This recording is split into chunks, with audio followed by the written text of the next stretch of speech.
the common question he asked me was, but Sakti, did I touch you? He was trying to plant kisses everywhere in my face. It was at that point that I realized that you sort of just freeze. You know, anyone can face this, and it doesn't take away from the type of person that you are.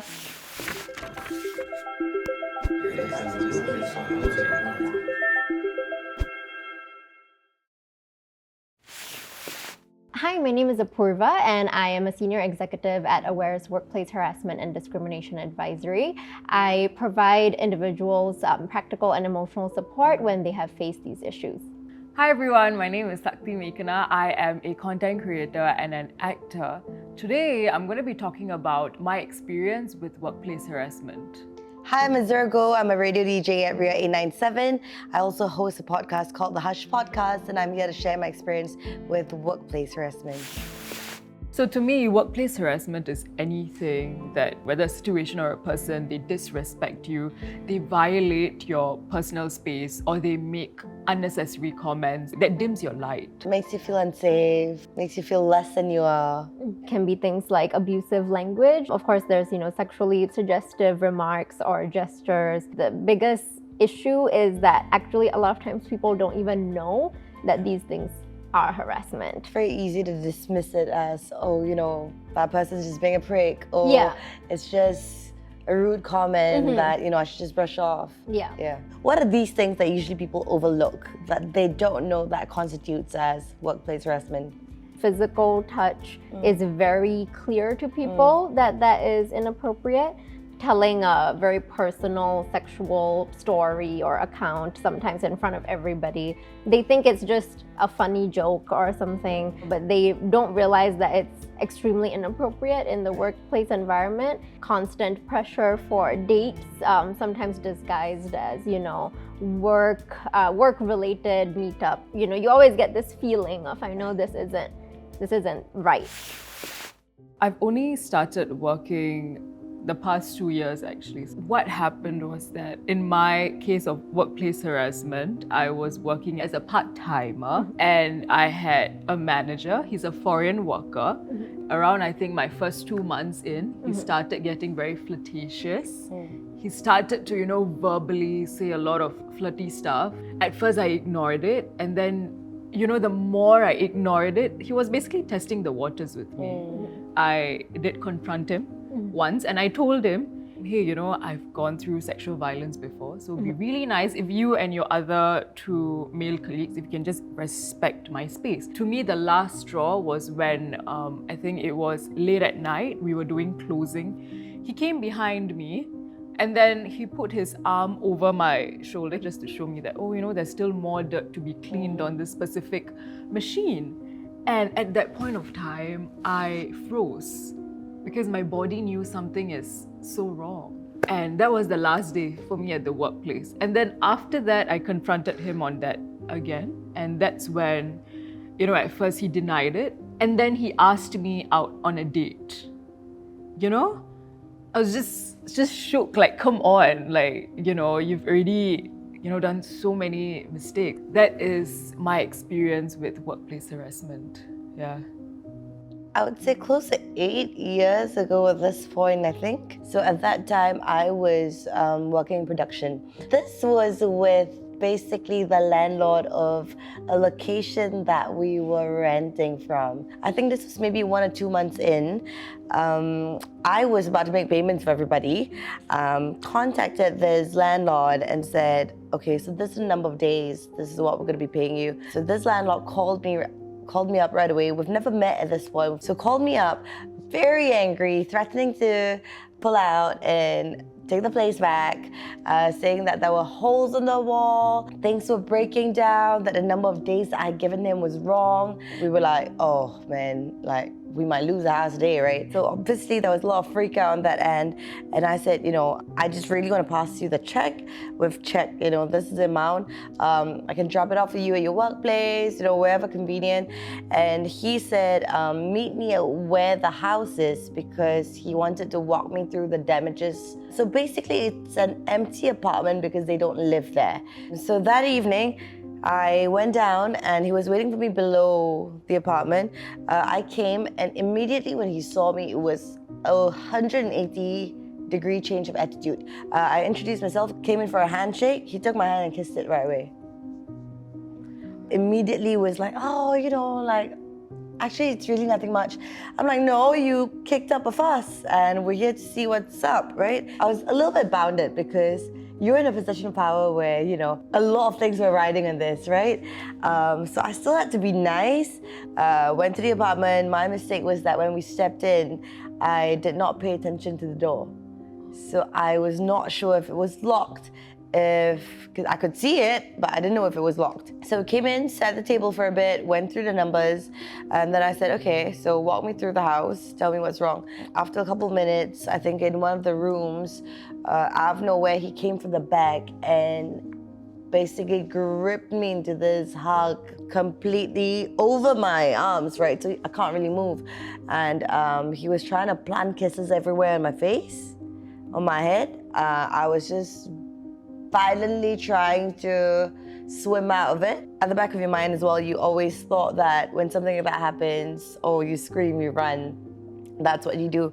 But it was at that point that I realized that you sort of just freeze, right? In a time like that. Your first instinct, I think, is your safety. And because you're alone, first of all, if I ran and if the door was locked, I would be in bigger trouble. It felt like I could not retaliate, that I had to sort of say no, but say no gently, not to offend you, such that you get violent or you hurt me further. Sounds ridiculous because at that point I still said, okay, just tell me what else is wrong. So we spent a couple more minutes looking at whatever it was, and that happened for a second time, where he came from the back again, this time groped me, and then tried to put his hands up my shirt, which I pushed away, swam out of it again, while repeatedly saying no. I said, I think we're done, yeah? But still did not dare to address whatever that had just happened, And then tried to get out of the house as quick as possible while making sure that he was letting me out of the house. Was asking me where I was headed to, I can drop you off, we can do dinner sometime. I said, no, thank you. My colleagues are downstairs, first of all, which they were not, but went down as soon as I can. I knew I had to go to the police for this, but I was scared. I think in that 24 hours as well, I tried to convince myself that actually maybe just brush it off, like if I don't think about it, maybe it'll go away.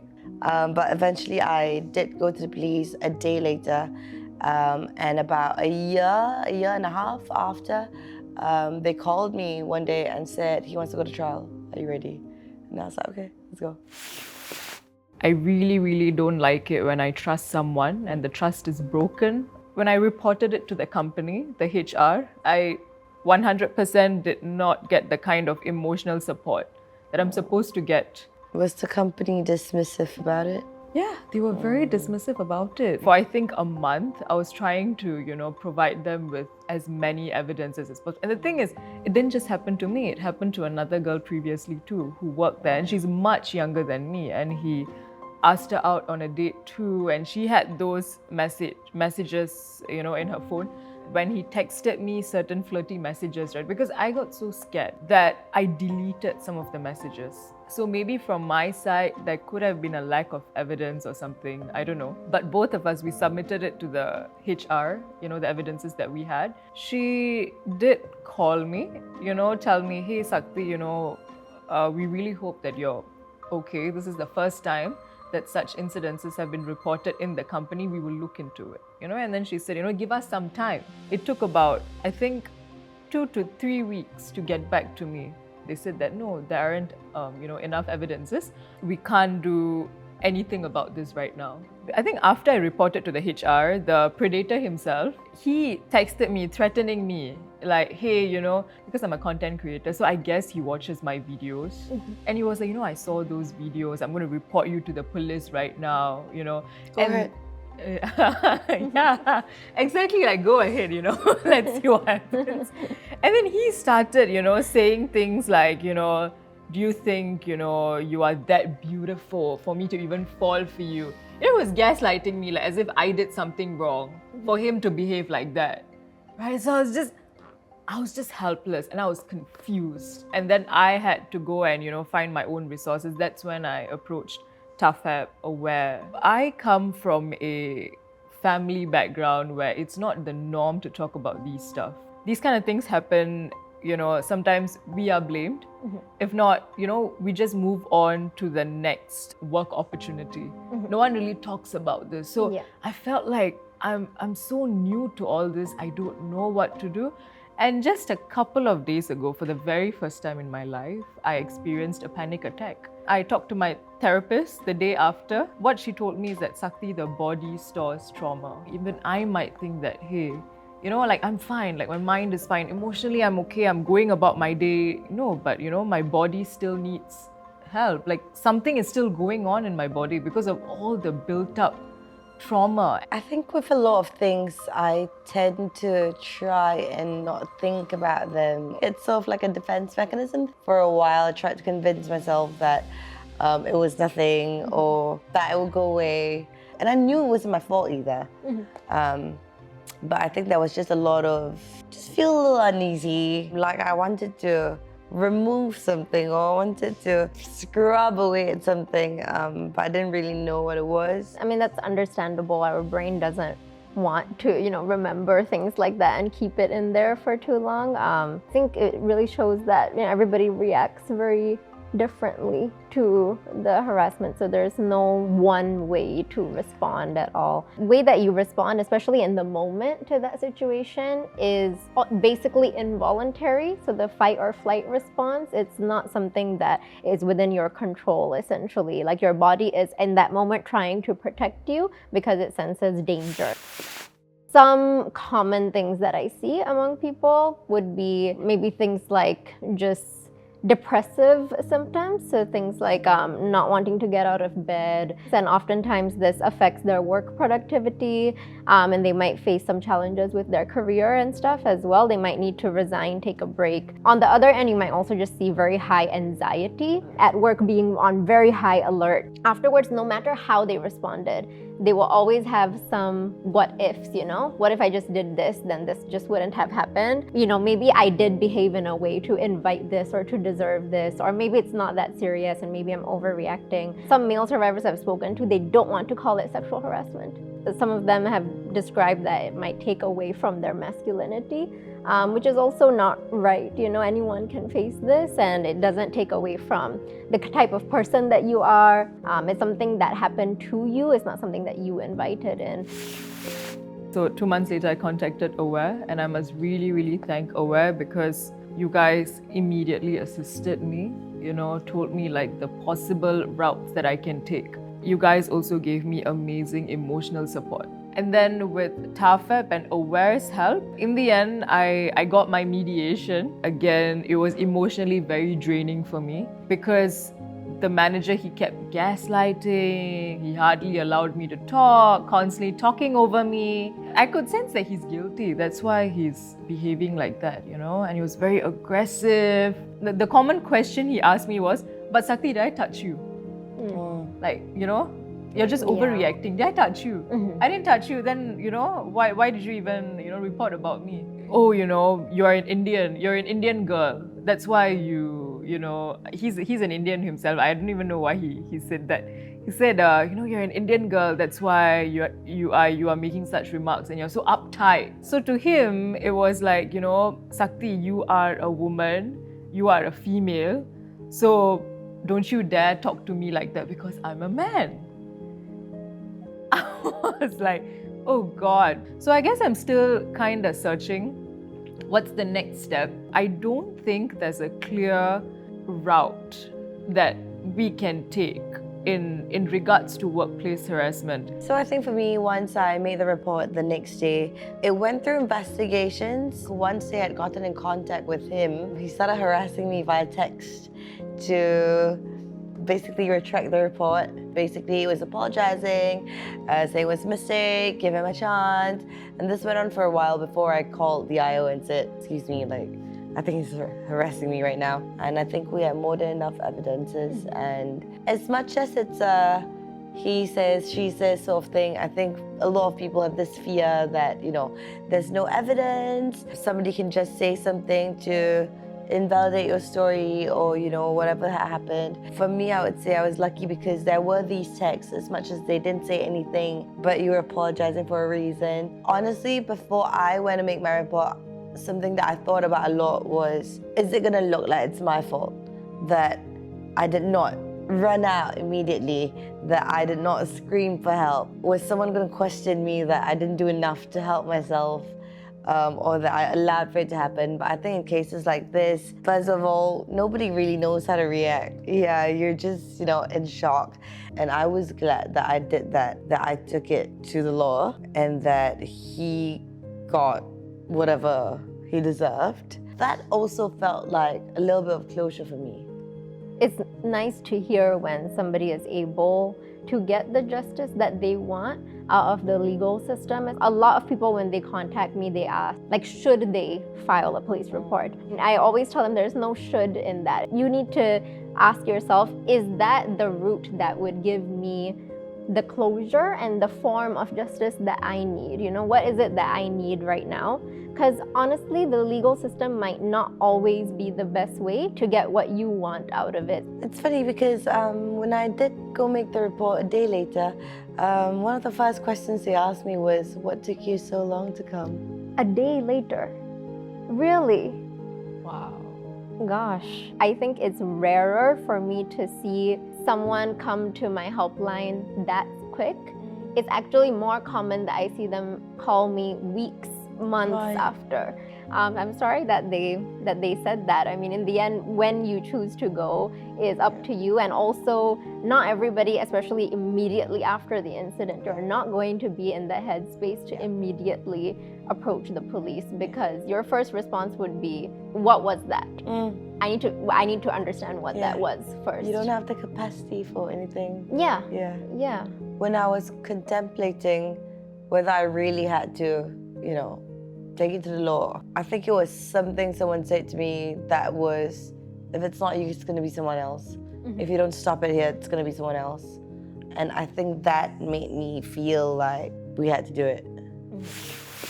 One of the major reasons, there is currently no specific clear legislation on workplace harassment.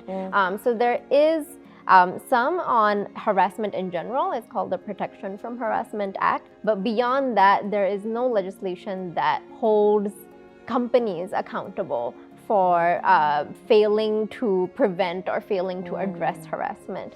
And that's where the issue really lies. If things can be resolved just at the company level, I think most of my clients, they would love for that to be the case. On the contrary, many companies actually shield the harasser or protect the harasser from any action being taken against them, especially if the harasser is in a position of power, which they often are. So this type of really toxic climate in the workplaces, I think it encourages this culture of harassment being normalized. So in general, I think we just need to have more education around how to be respectful and kind. It's good to have things on paper, but the most important thing is that we are on the lookout for each other, that you are spending a lot of your life, a lot of your time at work. It has to be a place that you are safe in. The topic on workplace harassment is left unsaid to a large extent. There's still a lot of fear associated with it. Things like culture takes a lot of time and a lot of conversations to change. I'm glad we're having them now. I think a lot more could be had. We should have more open discussions in schools, educational institutions, in your workplaces, families, among your friend circles, to overcome the fear of judgment on what other people will think about you. It's really important, I think, to understand for yourself, what does justice look like to me? And then, seek the resources and rely on, as you guys did, on your friends and people that you love and care about. Every authority and every person will probably have a different understanding or a different definition of harassment. But just because those definitions may not align, it doesn't mean that what you experienced is invalid in any way.